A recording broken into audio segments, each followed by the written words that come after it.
Kính chào bà con và quý anh chị đang theo dõi kênh Miệt vườn Tây Nam. Sáng hôm nay, ngày 1 tháng 4 năm 2026, thị trường cà phê đang ghi nhận những tín hiệu chuyển biến tích cực sau phiên điều chỉnh khá mạnh trước đó. Đây là giai đoạn nhạy cảm khi giá bắt đầu phản ứng trở lại trước các yếu tố cung cầu trên thị trường quốc tế, vì vậy việc theo dõi sát diễn biến là rất cần thiết để bà con chủ động kế hoạch bán hàng hiệu quả hơn.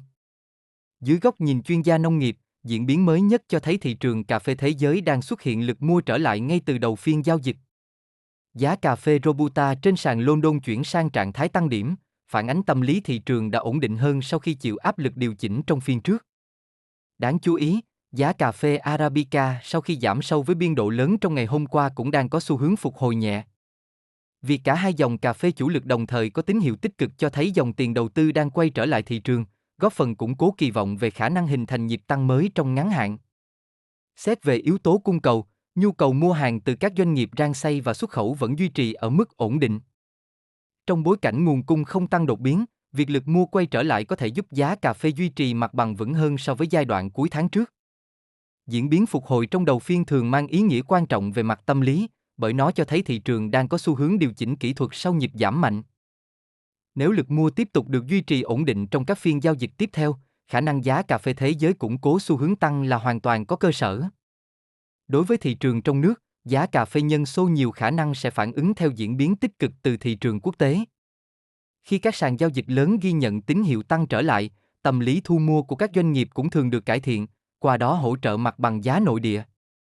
Trong ngắn hạn, thị trường cà phê đang bước vào giai đoạn cân bằng trở lại sau biến động mạnh. Đây là thời điểm quan trọng để bà con theo dõi thêm tín hiệu xác nhận xu hướng từ thị trường thế giới trước khi quyết định thời điểm bán phù hợp. Nhìn tổng thể, diễn biến hiện tại cho thấy khả năng giá cà phê sẽ có xu hướng phục hồi nhẹ nếu lực mua tiếp tục duy trì ổn định. Tuy chưa xuất hiện biến động quá mạnh, nhưng những tín hiệu đầu phiên đang góp phần củng cố niềm tin của thị trường sau giai đoạn điều chỉnh.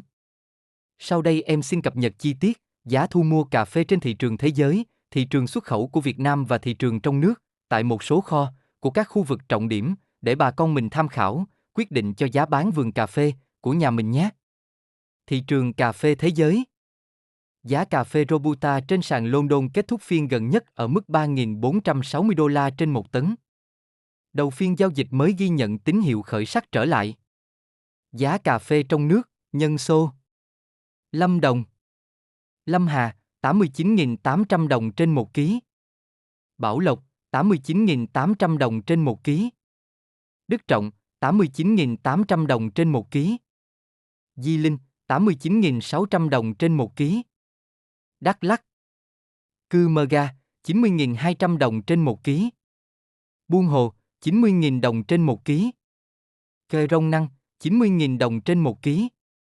Ea Leo, 90.000 đồng trên 1 ký. Gia Lai, Pleiku, 90.200 đồng trên 1 ký. Iegrai, 90.000 đồng trên 1 ký. Chư Prong, 90.000 đồng trên 1 ký. Chư Sê, 90.000 đồng trên 1 ký.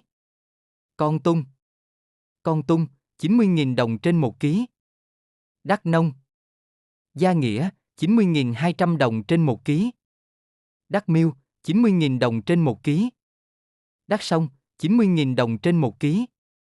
Khu vực Đông Nam Bộ. Đồng Nai, 90.500 đồng trên 1 ký.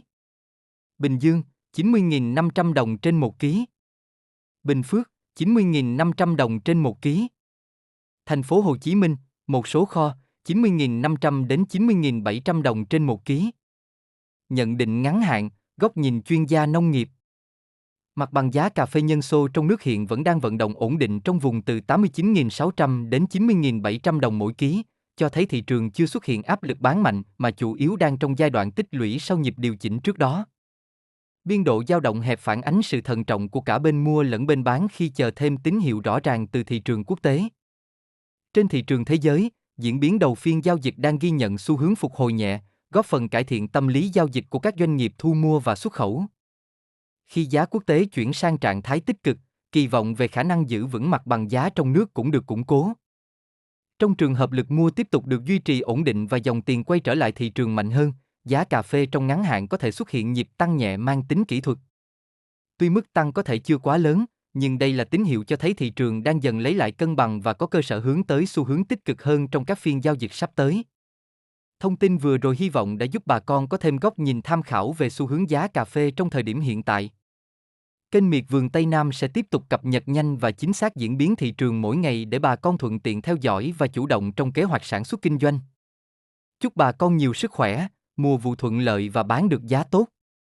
Đừng quên đăng ký kênh, bấm thích và chia sẻ để ủng hộ kênh Miệt vườn Tây Nam tiếp tục mang đến nhiều thông tin hữu ích hơn nữa.